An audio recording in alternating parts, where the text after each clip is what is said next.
This is SIBN Radio. Follow us on Twitter, Facebook, and YouTube at Select USA TV. This is SIBN Radio.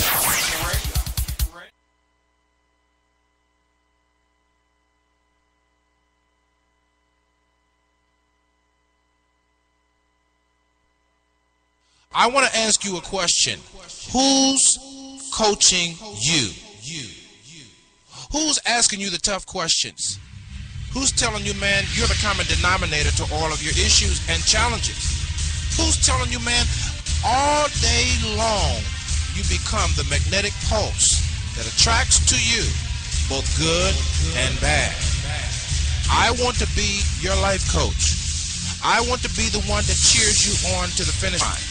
I want to be the one that you ask the tough questions. And it doesn't mean that I have all the answers, but that means that you have a partner, someone who believes in you, not the you see right now, but the you can't imagine, the you that you are to become, the you are destined to be. I always say we both need the positive and the negative. It's not enough to have the knowledge of the matter, but we must have the wisdom as well. For wisdom settles it. And that's what I want to offer you as you join me on the Coach's Corner. I want to offer you the wisdom of the matter. Maybe it might be relationships, talking about our campaigns for more, for life, the dark room of our subconscious, our spiritual journey. Whatever it is, I want to be there to encourage you, to build you, to challenge you, to cheer you on to the finish line. I'm qualified to do this. Why? Because I'm you. Well, good morning, good evening, good afternoon. For those of you that are joining us for the first time, thank you so very much. Thank you to all our listeners. Spreaker, Voicecast, Ustream, YouTube, Facebook, Twitter, Blog Talk Radio. We've been a little bit sluggish getting over there to dump our stuff, but all of those of you that are joining me all over the world, thank you so very much. I surely appreciate you and yours, and for tuning in for our special series that we will be continuing. I don't know how long it's going to go. It's going to go on until I've exhausted enough data for you to be able to make a change and make a switch. And today we're going to continue to talk about the secrets to love and finding love as we move forward. Thank you, Mr. Engineer. As we move forward in this this new year, yet young in the year, or in the middle of the year, or end of the year, whenever you may be listening, on demand. We are also live and on demand. Thank you for those that are subscribed to us on iTunes. We surely appreciate all of your support. Thank you so very much. We appreciate you, and we want to hear from you. Say thank you. Say, Coach, you right on. Coach, you way off. Let me know something. Don't just sit there and listen on your iPod, smartphone, tablets, desktop computers, and laptops, and never say anything back. That you wrong for that. You know that. You wrong for that. But anyway, moving on, I just, as I have been moving forward in this, I want to just say this. For those of you that are looking for vanity love, this is not for you, what I'm talking about. I'm talking about just kicking it, with some chicks and some dudes, you know what I'm saying, and, hitting it here and there, and just grooving, partying, all that. This stuff ain't for you, you know what I'm saying. This is for grown folk, for real. Okay, because the consequences to our decisions, our celebratory decisions, and our youth often lead to patterns that are difficult to destroy in our adult life. So I am not really talking to people who are bent on having a celebratory model that is unhealthy to a certain degree, but at the same time, this is for folks when they're ready to grow up. And when you're ready to grow up, you listen to this kind of stuff, because don't nobody want to hear what I have to say, unless they want to grow, So we're continuing on with this secrets to love, and it's really only a secret because we haven't been honest. and I hate to go back there, but I have to go back there again today because I have to place myself as a listener when I'm meditating about what I'm going to share. And as I put myself in the shoes of a listener, I can hear a listener saying, but my truth is a lie. My truth is a lie. My truth was based on my exposure. And I want to talk about that for a quick minute. When your truth was a lie, then your life becomes a lie. let me repeat that. When your truth was a lie, your life now becomes a lie. And what I'm saying, the reason why I'm saying it to you now is because perhaps up to now you have been a victim, perhaps. But now that you know that the truth what you thought was true was a lie. For instance, I'll give you a little example, okay? When you're growing up, you hear people say, well, men don't cry. Well, see, that's a lie. If you would have said, well, women are more prone to cry genetically more than men, since that women are relational and men are material to a certain degree, or, I don't want to get into that dynamic, but you know what I'm saying? But if you grew up hearing that men don't cry, then you embrace that as your truth. But I'm here to tell you now that you're not a victim anymore. You're not a victim anymore, so we don't want you thinking like a victim, feeling like a victim, and walking like a victim. And by all means, we don't want you to be living like a victim. And we need you to understand that when you were told, I'm using this for an example, that men don't cry. Men don't cry is a lie. But you embrace it as true. So all while you were growing up, you looking for a hardcore Negro, that don't cry. He hard on the outside. He hard, as they say. My man is hard. He done shot 10 people. He done robbed 3 banks, white collar crimes. Well, he done swindled 4 homeowners out of their money. You know what I'm saying? And he done found a way to cipher, money from X, Y, and Z. We got the white collar crimes and the blue collar crimes. We'll talk about that one day. So you build around the exposure that you have from the time that you were a child to young adulthood. And I'm not talking about what somebody even told you only, but I'm talking about also what was showed to you, what was told to you, and what was showed to you could or could not be the truth. But the point of the matter is we embrace it as children and as young adolescents as truth, as gospel, and as young adults or teenagers to young adults, we build lives around what we believe to be true. And then later when we see the results keep snowballing into a bunch of drama for your mama, we're asking, what the heck is going on here? Well, as you run your own investigation, I can't run your investigation for you. You got to run your own investigation on yourself, on your past, on your exposure, on your environment previously up to now. Not now, but just now is included, but previously. You want to know the predictor of the future is look at past patterns, past behavioral patterns. You see. And so you may have embraced.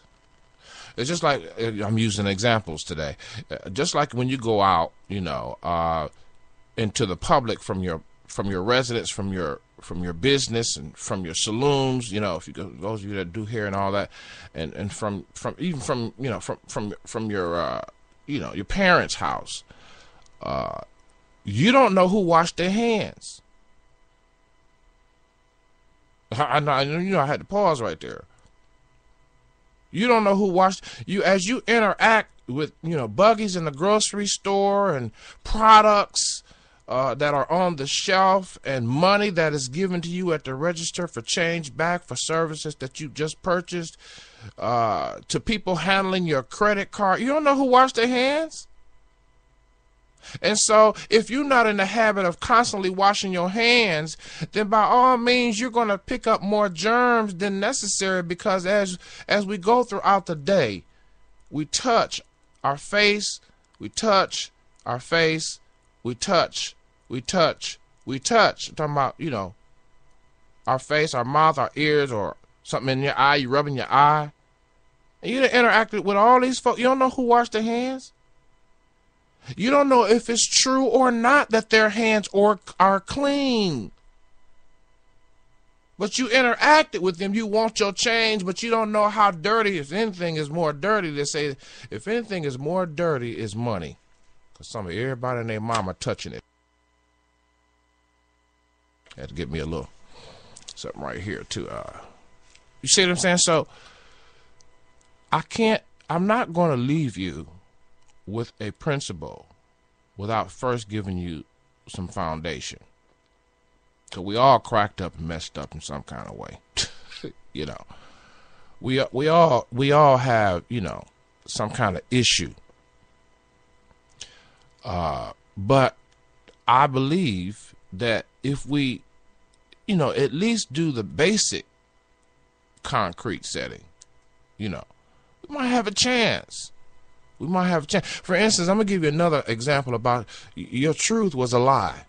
And now you've built your life around what you thought was the truth, but it turns out that it's not yielding a peaceable result that you really need, a manifestation that will last, a manifestation that will have congruent ingredients that lead to some kind of authentic experience. It's too much drama. It's too much.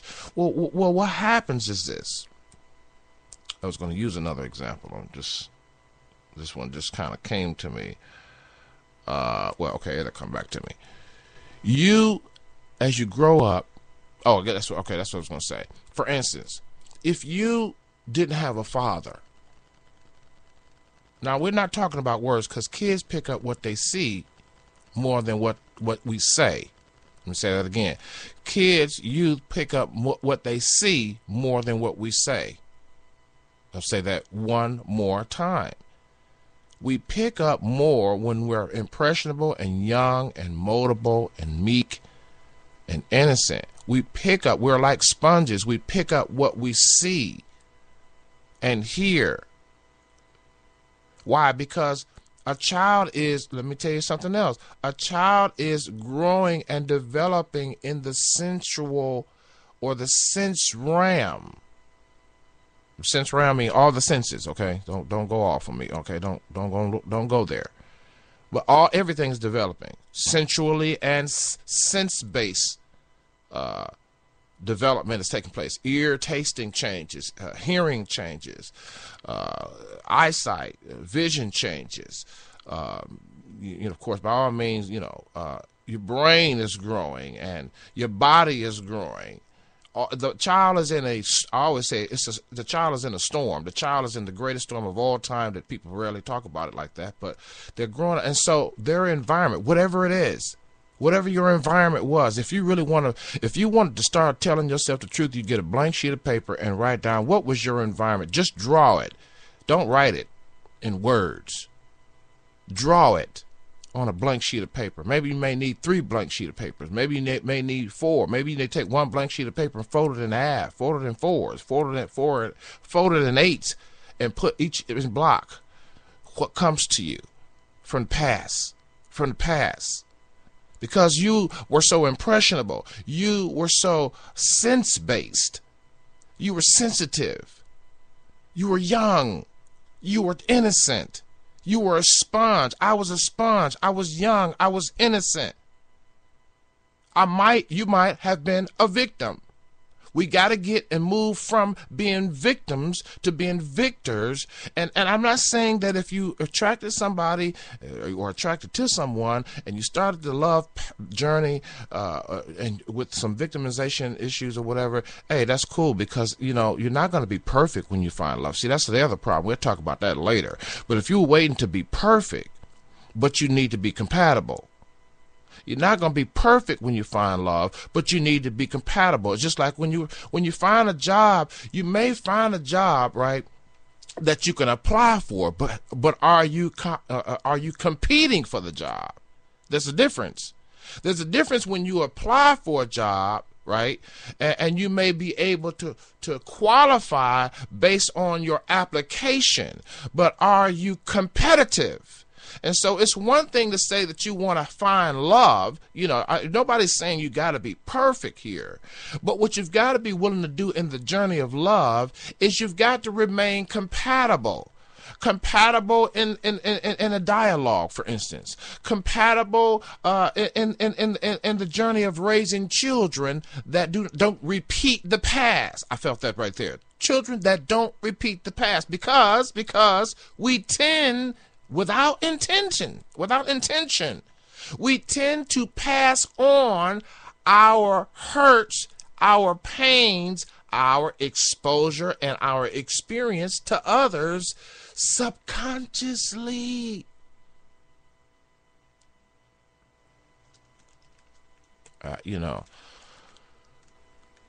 You are a project that requires time.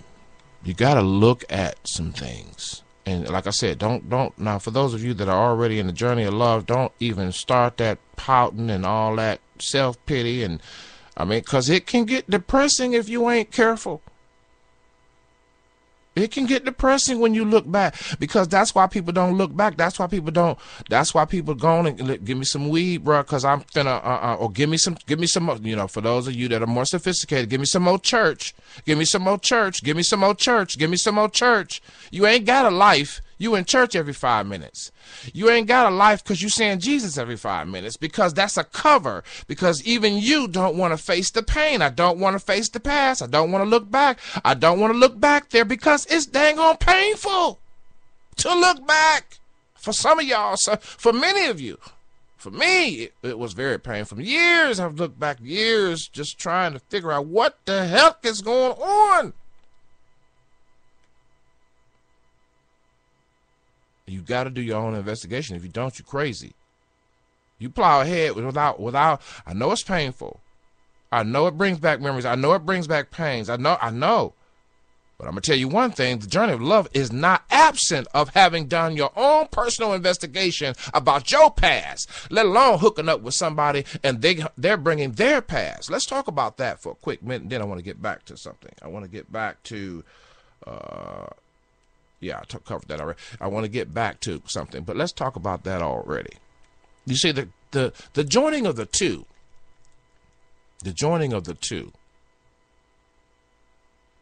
is a mystery in and of itself. The joining of the two. I'm talking from experience, because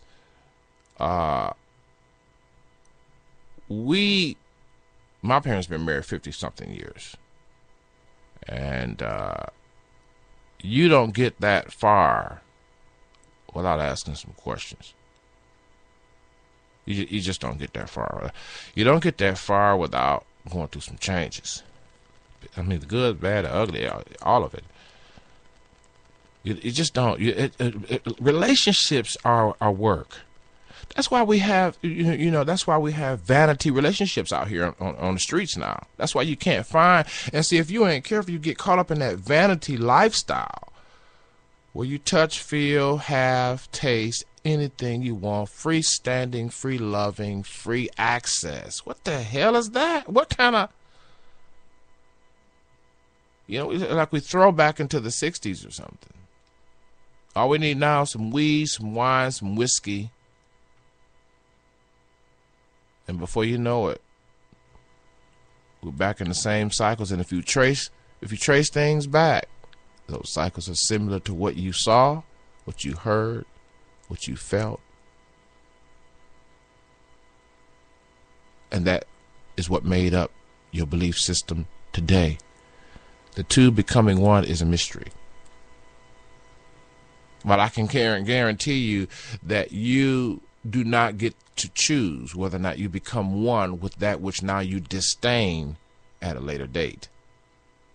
That once you enter into a relationship and consummate it with a sexual relationship, you become part of what you want to accept or not. The two becoming one is a mystery at best. So imagine you don't even know yourself and you say you are attracted to an external shell and the articulation of, and the, for some of us men, we're attracted to accents of a woman, and we look at the hands. We men are visual, see. So my God, I mean, it could be the exterior, it could be her eyes, it could be her hair. I mean, we're not that deep, you know what I'm saying? But women are a little bit, well, historically, women have been much more deep than men when it comes to relationships. But what happens is you become one with so many entities, individuals, in your fly-by-night vanity relationships that you dull your senses as a woman to pick up or to discern or to use your God-given qualities as a woman, because women are more relational than men. Anybody that don't know that is a fool. You ask a woman, you get in a conversation about a woman, you come sit at the table where a bunch of women are talking, them and their girlfriends, and they talking about people. You get a bunch of guys in the circle and get them some steaks and potatoes and, a cup of colas and all that, and they talking about the cars or rims or a job or promotion or a contract or a sale. They're not talking about no people. So by far, our women are much more complicated and sophisticated and dedicated to relationships than men. Now, that don't mean they get everything right. It just simply means that their makeup. And see, when you put the two together, though, the intention, though, that when you put the two together, if you ain't downloading these teachings right here, these sessions right here, these motivational antics right here, these inspirational sessions, you are crazy, because you ain't going to get all this in 1 second. You have to listen to this kind of stuff over and over and over and take notes. But when you put the two together, one is more relational, one is more achievement based. I say material for lack of a better word, but one is relational, one is material. And of course, with material, you become provisional, if you know what I mean. The man is to provide for his home through material, through achievement, you feel me? And then a woman is to help him. Well, how do you help him? We're just talking about the intention of this thing now. How do you help him? Well, you point him to what he may be and what he will miss relationally, whether it be with you, whether it be with the kids, whether it be with his boss, whether it be with his contracts, whether it be with his business. That's what women do. That's what women bring to the table. They bring a half. And this is where, oh God, I'm running out of time. But this is where we've gotten off track with the equalization. Women were never less than equal. It's just that they bring to the table a congruent of ingredients that is different from men. And they enhance the situation overall. I need some help right there. They enhance the situation because no matter what a man achieves in life, as it regards to material gain or material exchange, he's going to interact with people. And women, by genetic design, I need some help right there. I need you to start giving yourself some credit when you picked up that he and she ain't right. But then if you done did a lot of vanity relationships, you're going to be thinking kind of crazy because you're going to be getting signals from all over the place. And I'm going to need you to detox first before you walk back into a room and be able to use your genetic makeup just to discern and break down what's going down in that room. That's how bad women are. Women are bad to the bone. They're awesome. But if you've been in a lot of vanity relationships, there is a dullness to your genetic sense realm, to your genetic abilities. There's going to be a dullness. There's going to be chaos there. But if you've been holding tight and you've been holding up values and ethics and walking by principle and things of that nature, you could walk into a room and tell. Now then, there's a lot of great women that ask me, well, why don't I have a man? Well, if you got to ask the question, you don't need one. Why are you asking the question? Because there is a blockage, and I don't have time to go into this. Because I wasn't to talk about the 4 levels of love. I'm going to have to talk about it on the next session because I don't have enough time. But, a lot of successful women and a lot of great women ask, why can't I find a man? Let's just spend our last few moments on that. Why can't I find a man? If you got to ask the question to me, I'm just me. That's just me. That's just me. Like, if you hear somebody else talk, you go with what they tell you. But you listen. I'm on the microphone. If you got to ask the question, then you don't know what's going on. You haven't done your homework. You haven't done your own investigation on you, because you are the common denominator in every situation. And I want to tell you this. Oftentimes, I just gave you the keys to the whole thing. I gave you the secrets. Men are not relational base. So some men may come at you wrong. Hello? Or wrong to you they may be coming at you right in their minds, but coming at you wrong in your mind. Talking to women now. But a lot of great women, successful women, want to know, well, why can't I have a man? Well, first you have to define what you want that man to be. What are you saying you want? What are you saying you're after? And now that you are now thinking about coming off your own yacht of success and your own yacht of achievement, and that means you want to ride somebody else on the captain's ship. You want to ride somebody else on your yacht. You have to define what you want. Okay, so a lot of women have defined what they wanted. Now, do you believe first, have you been fair in your assessment? Have you been fair in your assessment? Have you been fair? See, what happens is, this is what happens, and I know this is probably going to be my last word, and I have to pick this up later. But what happens is we have our vanity relationships, and I mean, we go. And then we have our nostalgic accomplishments. I'm talking about folks have accomplished some stuff.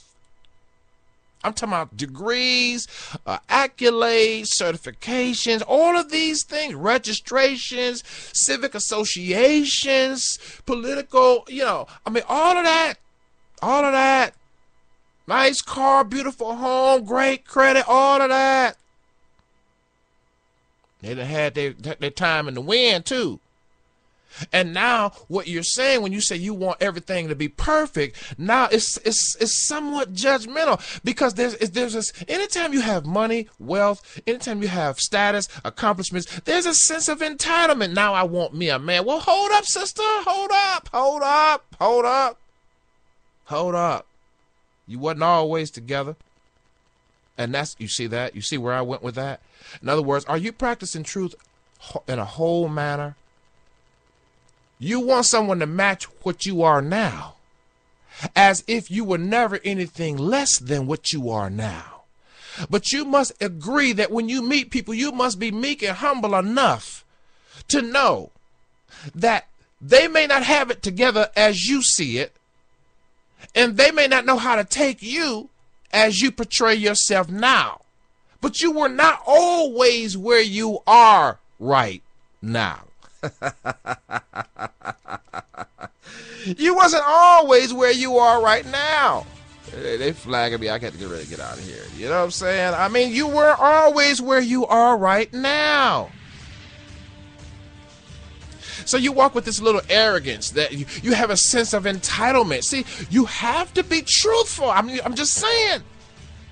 You want someone to match where you are now, but you don't have the meekness or the humility to entertain a conversation without compromise. based on where you've been. You see what I'm saying? And you may be afraid that you would slip back into your hoodie ways.